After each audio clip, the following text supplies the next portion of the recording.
See this, I mean, the one that's hard. See, that's why I mean, they're gonna be Oh God, that looks good still. in the fridge there. You gotta make it hard. They're gonna be Okay. really hard. And then I mean, but did you see what they look But like? then after that, you're done, right? After that, you got the bat. And then how long do you wait? With the finger, you're gonna get a little bit water of finger and close this hole. Close the hole. Close the hole. Yeah, why does the hole have to be? No, they don't look nice. That's for family. You don't have to, so you have to give it to somebody. Wait. This is for everybody, not just for family. They're going to show you all over the cazzo 3000% copie. See, that's why I mean, the meta tie. You're No less. going to abbreviate something. Yeah, but now the one you show, I mean, you're going to show exactly how you make. Oh. Okay, so then so you got to close the hole, and then that's it. Yeah, that's it. How long do you? How long does the chocolate go to? No. The chocolate, I mean, look. Oh, it's already done. Yeah. Oh my God, it's already You done. could eat them right away. See. Look how hard the chocolate, I mean, look. Yeah. Oh wow. Yeah, did you see it? Like And that's a Buckeye. All right, Steelers with a big AFC North win over the Ravens in Baltimore, 23-16. With me to talk about it again is Donnie Druin. He is at Donnie Druin on Twitter, part of Steel Curtain blog, NFL Spin Zone, and the Pylon to Pylon podcast. How are you doing, sir? I'm good. I would like to point out that you brought me on. This is, I believe, the third time. And the Steelers have won all three times that you have brought me on. So I don't want to, I don't want to say I'm a good luck charm, but I'm not a good luck charm. I don't know. I think I don't know. I think we might have a good luck. Yeah.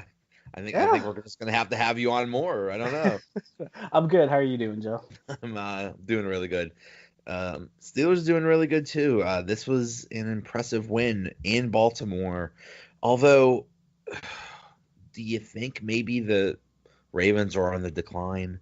Yeah, they certainly look like it. I mean, 3 weeks ago, I would have told you they were one of the best teams in football, but their defense just hasn't looked the same. They've given up over 20 points in each of the last 3 games.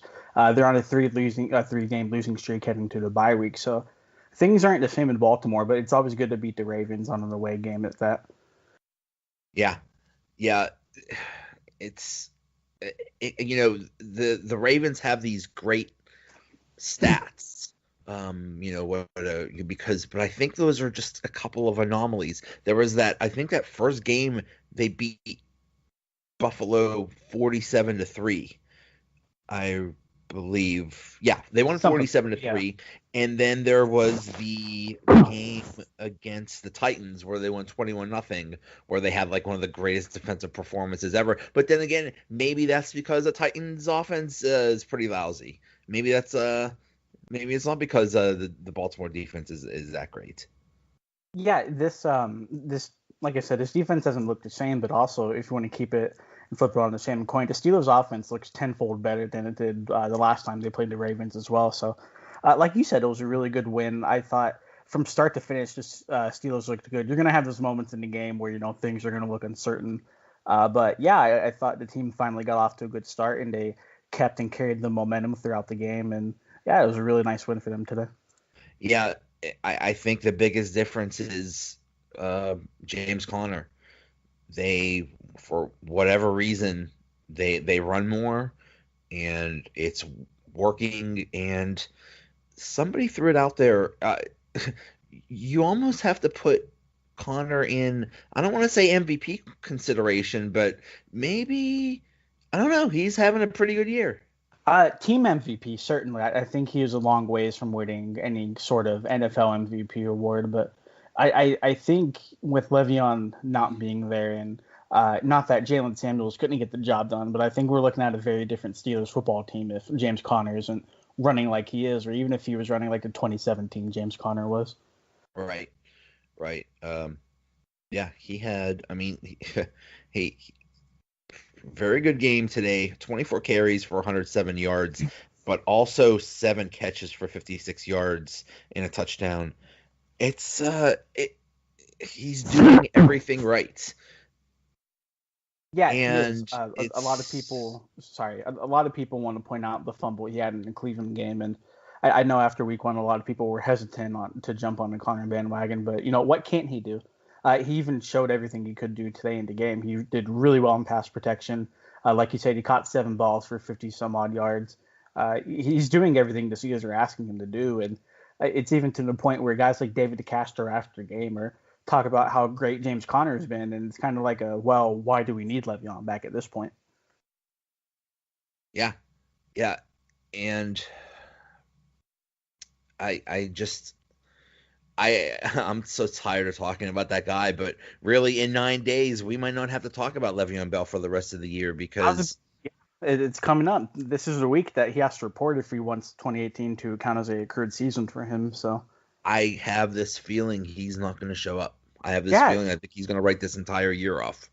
You would think that if he was coming back, he would have communicated at some extension with his teammates, but he hasn't.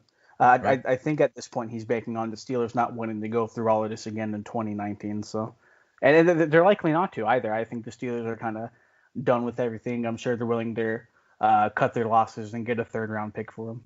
I think I saw something that they might put the transition tag on him, which means they could.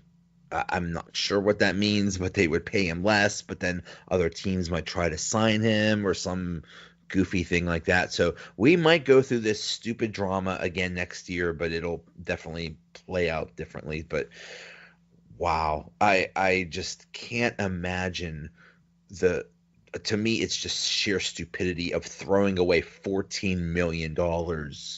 I just can't believe it. And, for a guy who's coveted money pretty much his entire career, I'm not calling him greedy because, he's just trying to do what's best for his career. And I can respect that. But for a guy who covets money so much, you would think throwing away $14.5 million isn't a very good business decision. Excuse me. I don't think the market's going to be there for him next offseason. If you want to look at Todd Gurley, a guy who's younger, and if you want to compare numbers, I think Gurley has the better numbers between the two. He got less money than Le'Veon wanted.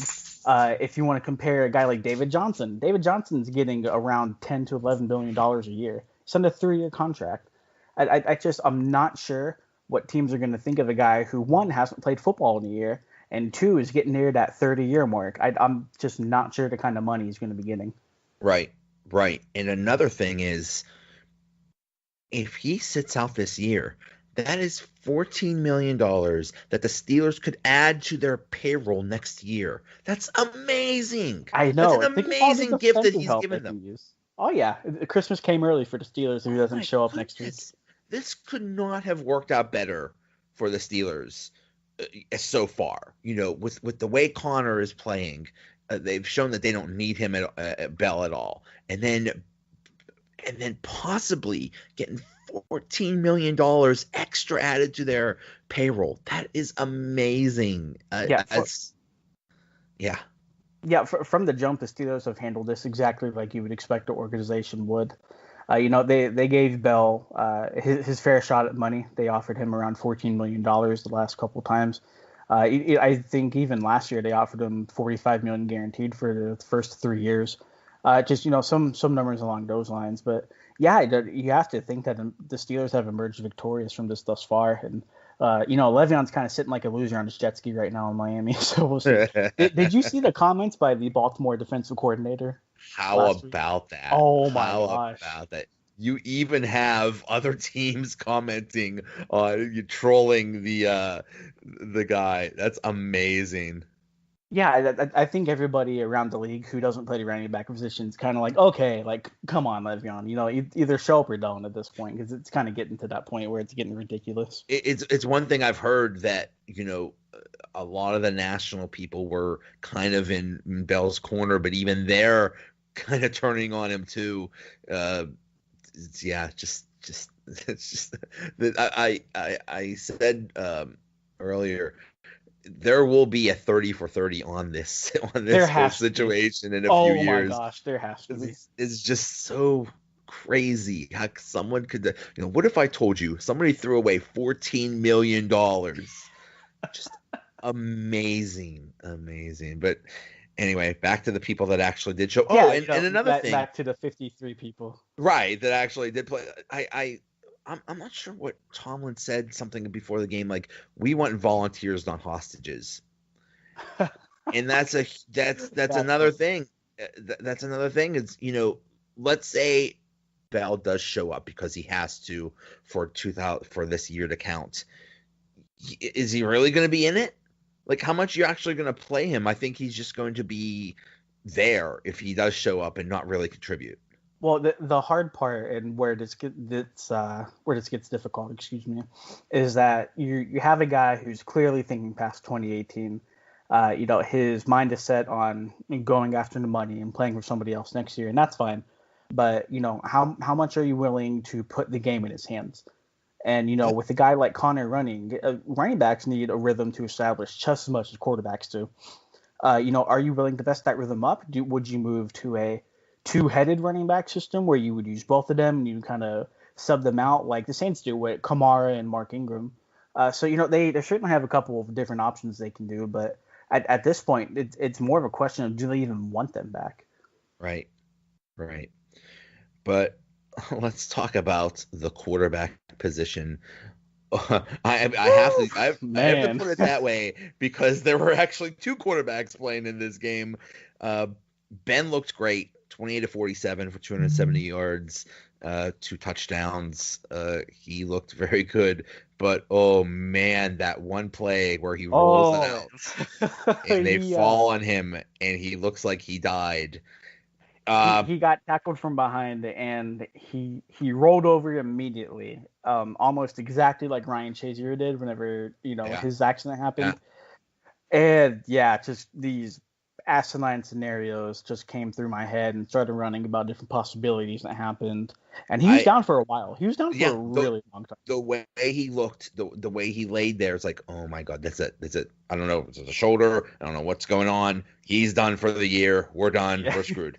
So it's 2nd and 20 from deep in Steelers territory.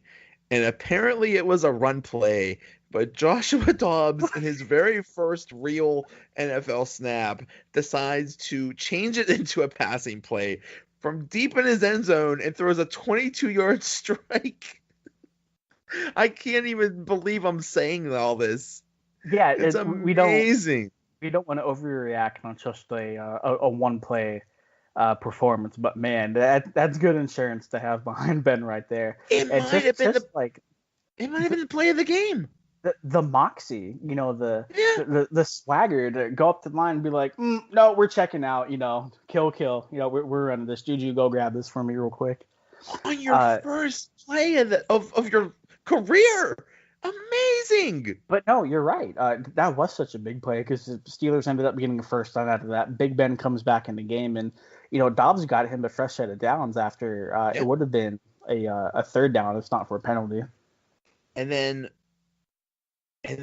shortly after that, he throws a bomb to Jesse James. Yeah, who almost dropped it. Who almost dropped it? Yeah, bobbled it. Yeah, I got nervous, man. Yeah.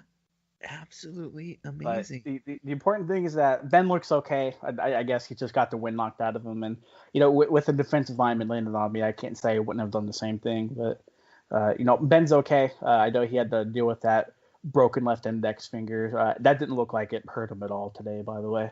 Yeah. So he looks fine moving forward, which is good news for Steelers Nation.